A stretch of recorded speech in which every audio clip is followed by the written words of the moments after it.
there was some talk like that the Seahawks wanted a first and something else, which Diana Rossini, they wanted a first and a third. Okay, and Bert, just yes or no, that's never they want want to one. But that's never going to happen. I don't think so based on what the contract is going to be. Because the contract is what? Because and people have to remember this, you're not just trading the player, you're trading the contract, which is why Joe Thuney went for what he went for. When a guy has one expensive year left on his contract, it's generally harder to move him because A, you don't have him locked up long term, and B, it's the lump sum you're dealing with that on your salary cap, plus you have to extend him. So that's where DK is right now. I think ultimately the price will probably fall somewhere around a 2. I do think they're going to probably wind up moving him. And I think this is an interesting one because from what I understand, he's looking to play for a contender in a warm weather city. I actually heard he wanted to play for Houston. And that might be off the table now because Christian Kirk just got traded there. But if you look at the way this is going to work out, my sense is there's going to be a sliding scale. So, like, let's say it's the Chargers versus the Patriots. He wants to play. He'd rather play in L.A. than New England. I think with him, you're probably going to be looking at, well, I'll go to L.A. at $30 million, but I'll go but I wouldn't go to New England for less than 35. I'm making those numbers up, but I think that's sort of the scenario where there's going to be a sliding scale there. Okay, what's happened so far, and how does what's happened affect the Patriots? Like, if you can kind of like run down, the moves in the NFL that have taken players maybe out of consideration for the Patriots.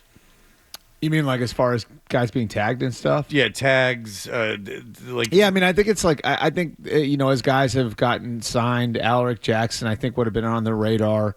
The Rams left tackle, he re-signs there, I think at $19 million a year, and then T. Higgins gets tagged. It's just the reality of what the market is now, where the salary cap is exploding every year, going up $20, $25, $30 million per year, and teams have plenty of space to take care of their own. So the guys that make it to free agency generally are not core players. And I think the first question you always have to ask with these guys is, why is he available in the first place? So you have to get creative. And I think, again, we've talked a lot about like what Washington did. And, Washington last year, they didn't think they were going to win 12 games. You know what I mean? Like, they didn't think, like, we're going to be in the NFC title game next year. It was more, how can we get to a point where we can be like a 500 football team and we can be competitive week in and week out? And the way they did that was they went and got a bunch of guys they knew. Austin Eckler comes in. He played for Anthony Lynn with the Chargers. Zach Ertz comes in. He played for Cliff Kingsbury in Arizona. Then there were a ton of guys who had background with Quinn. It was Tyler Biadasz, the center from Dallas. It was Dante Fowler and Dorrance Armstrong, defensive ends from Dallas. Bobby Wagner played for Dan Quinn in Seattle. So those guys weren't superstars, but they knew exactly what they were getting. And I think the Patriots are going to swing on some big guys. But I think the basis of what they do, it'd be smart to go at it the way Washington did, because this isn't a 1 or a 2 player problem that they have. The issues going around right now that I see specifically for the Patriots and for some other teams is the unwillingness to spend high dollar amounts on players they aren't sure are going to be impactful. Okay. That we were talking about DK Metcalf earlier, what he's going to bring to the table, stuff like this. My question to you is, how much money is too much when you're, especially for the Patriots, when they have so much money that they have the ability to spend right now? Well, and are they going to have to? I guess, Bert, whatever the long way of saying is, are they going to have to take a risk on spending some money just like they would in a draft position? Because those are risky maneuvers. What's like a good example of this is like, look at what the Raiders just did with Max Crosby. And Josh actually did the same thing when he got there 3 years ago. When you have a first-year head coach, everything you do is going to represent who you are. Okay. And so when you're first-year head coach, the locker room is paying a close attention to who you're paying and what you're paying. And if you bring in some bleep head and pay him $20 million a year, like what sort of impact is that going to have? That can have a chilling impact on what you're trying to build, which is part of why Washington approached it the way that they approached it during the offseason last year. I mean, Pete Carroll is making a statement in like paying Max Crosby 2 years early, saying like this guy represents what we're building here. And so like I do think if you're a veteran in that locker room, you're paying attention to who the Patriots are, who Mike Vrabel and his staff are willing to give $20 million a year to. You're paying attention to what they're spending the 4th overall pick on. You're paying attention to all of that stuff. And so I think to some degree that's gonna control some of your spending. I think the other thing is you have to be willing to go above and beyond, because as we've talked about, this ain't an attractive destination. And we can go over all the reasons again. No, we kind of. But that's the thing. In order to make it an attractive destination, you got to get some players in here, you're going to have some success, but you got to have some other guys in here. It takes one big name to come here. Am I wrong in this? Well, let's take Ronnie Stanley, right? Okay, because I think Ronnie Stanley, and I love Ronnie Stanley as a player. I think he would represent what you're trying to build. This is not without risk, right? Like Ronnie Stanley to me is, and I got to look up the game total, but Ronnie Stanley's a really good player who has missed a lot of time over the last few years, and he was able to stay healthy this past year. But if you look at it, right? So in 2020 he played 6 games. In 2021 he played 1 game. Then in 22 he played 11. 23 he played 13. So he missed a ton of games over a 4-year period, which is why the Ravens made him take the pay cut last year. Okay, so he comes back. He plays 17 games last year. If you're going to come in and if you're going to swoop in and get in that market, who are you up against? Well, this is who I think the teams are going to be in the Ronnie Stanley market. Baltimore is clearly in it. The Chiefs are in it. The Commanders are in it. And then you. Oh boy! So you're gonna have to outbid those guys by a lot. But think about it, right? Those places aren't any more attractive than New England.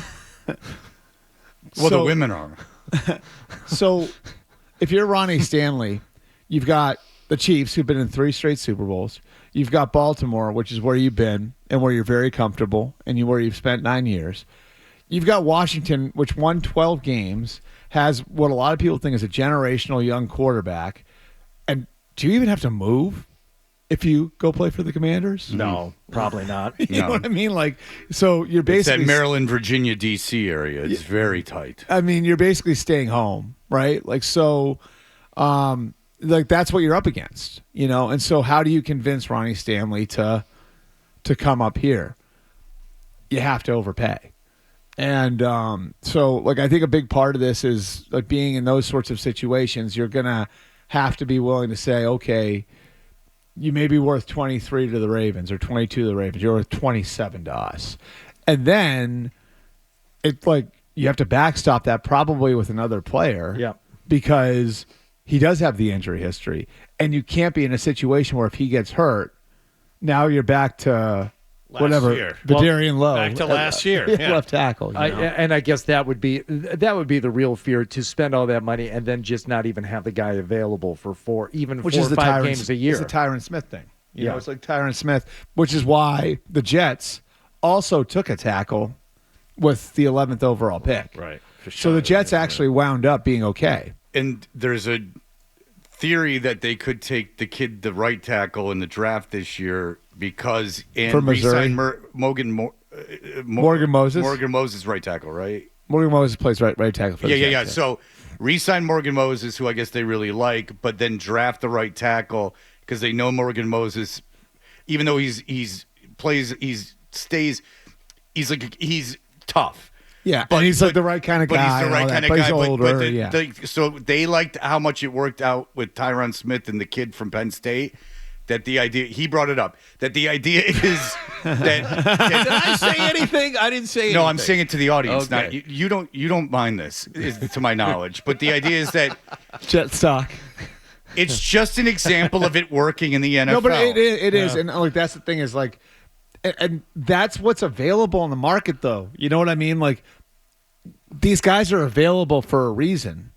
Ronnie Stanley is available because the Ravens made him take a pay cut last year because he couldn't stay on the field.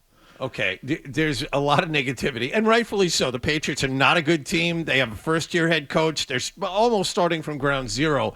Who are some of the people that could come here that aren't necessarily looped in with all of those people? I mean, the Patriots are going to sign some people here, whether it be Ronnie Stanley or not. Who are some of the guys that could come here that could help? Yeah, I think they're going to take a swing on Milton Williams, the defensive tackle from the Eagles, who's a really good player. I mean, look, like I think he is also up in the, like you're talking about the $20 million range with him too. He might not quite get there, but I think, he'll be right in that area. If you don't get Ronnie Stanley, then I still think you have to attack the tackle position, obviously. So then you're talking about Dan Moore, the Steelers tackle, Cam Robinson, who's been really up and down over the course of his career. Minnesota last year, Jacksonville before that. And do you take a swing on Jedrick Wills, who has a lot of bad history? It was a high draft pick, so he's got talent, but Vrabel's going to have institutional knowledge of him because he was in Cleveland with him last year, and Mike was actually working directly with the offensive line. He'd be somebody, I think you'd look at. I think they're going to spend a lot on the offensive line in general. So, where are you at with David Andrews? Do you look at center? Do you add a guard? They made a call on Joe Thuney, which tells me that they're not opposed to the idea of looking at adding a guard. And then on defense, I think, it's like Javon Holland from Miami is somebody who is interesting in that, like, this is a different type of safety than what they have. Mm-hmm. He's like a true center fielder. And Mike, his history is, if you look, like he really valued, like Kevin Byard, he really valued Kevin Byard with Tennessee. So like having the kind of guy who's a really smart, heady safety back there, I think that's something, if you're looking for a big swing, that they could take a big swing on, because again, he's a different type of player than what they have. And then, I think just look back in the background of some of the coaches, like I said, with Washington, right? Like where they were kind of digging in. So are there some guys from Josh's background with the Raiders? Malcolm Kuntz is an interesting name because he is ultra, ultra, ultra talented, but never quite lived up to his potential in Vegas. They thought he was going to have a huge breakout year last year. It didn't happen because he got hurt. Robert Spillane was, I believe, a captain for Josh McDaniels, played for the Steelers. Kind of a middle linebacker, like who is a guy who, you could say, okay, like this guy can be the traffic controller of our defense. I think there are a lot of guys like that people should look at that have history and background. But I also have heard this, like I think Mike's been realistic with the people in the building about what the guys in Tennessee were. So like I don't think he's going to overreach for some guys just because he knows them. All right, Trey Hendrickson, the guy who led the NFL in sacks last year, could not come to an agreement with Cincinnati. They've been trying to find a contract for the last 2 years, and yesterday Cincinnati told him to go find a trade. Would that be someone that the Patriots would make a call on? He's a great player. He's 35 sacks over the last 2 years. I don't know what Cincinnati's doing because I would keep him. No. I know what Cincinnati's doing. Paying the other two guys. Hang on. The defense sucks. They sucked with him. So you can't overspend on one player for a defense that already sucked. Well, you can let him go, and then you can improve the defense as a whole. Am I wrong? No. I think that Jesus God. I don't but I don't think it's like the worst idea, like, because I think the way they look at it is we have 3 guys who are set to make a ton of money. Do you remember the name Carl Lawson? Yes. Okay. Yeah. Okay, so if you go back and you look at what Cincinnati did, this was 4 years ago now, I think, 5 years ago. They let Carl Lawson go and signed Trey Hendrickson, and a lot of people were like, "What are you doing?" And then Carl Lawson was a complete bust with the Jets, and Trey Hendrickson comes in and becomes what he's been. They have 3 guys they've got to pay at a high level in T. Higgins, Jamar Chase, and Trey Hendrickson. 2 of those guys are in their mid-20s. One is in his early 30s. So that would mean the Patriots would not make a call. No. I'm saying that's why they're letting him go. Okay. That's why they're. Trey Hendrickson is a really good player. My question with him would be, is it worth flipping a 3rd-round pick for a guy who probably won't have anything left by the time you get good? Because I think you have to look at these things at timelines if you're the Patriots. There's 2 pieces to it. Well, there's the one that's how do we get up and running and be functional, right? Which is how do we get to a point where we can field a team where we're not going to get our quarterback murdered out there, where we can be competitive at every position. And then there's a Trey Hendrickson who, if you're going to pay him $30 or $35 million a year, which is what I think he would ask for in a new contract, well, that's now a core player. That's a guy you're giving up something significant for. So if you internally are talking about, it's we're not going to be contending for a championship till, say, 27. Right. What's he going to have left? It's like Judon. When they got Judon, Yeah. it's except your team's worse. Yeah. So that's it. All right, listen, we have to break, but Bert's here for an hour. So hold on to your hats. Yep. Buckle up. Buckle up. Buckle Buttercup. baby. If you like that clip, and how could you not? Check out more videos from Toucher and Hardy here. Point slightly up and to the left. For more Patriots analysis and opinion, hit this playlist. Point slightly down and to the left. And for the latest from the Sports Hub, download at 985thesportshub.com.